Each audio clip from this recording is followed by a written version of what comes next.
just pecking? Yep. She mostly goes with her beak. Some of the other birds tend to jump rake, so they'll jump up and throw their feet at us. Oh, And yeah, their claws are really, really sharp. yeah, I'm sure. In Necedah, that's happened to almost every staff member that's working on our production efforts this year. Yeah. They're working with the chicks in the costume. The wild cranes were actually raised by that costume. So they do believe it's another whooping crane. And they attack, and a lot of the people have those scratch wounds across their abdomen now.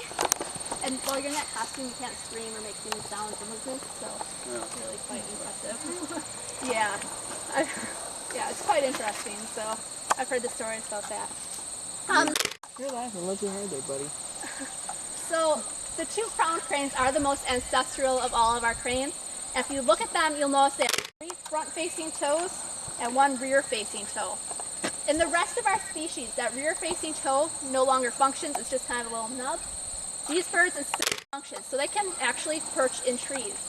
If you see a large bird here in the States that's in a tree, it's going to be a blue heron or an egret, neither of which are actually related to the crane family.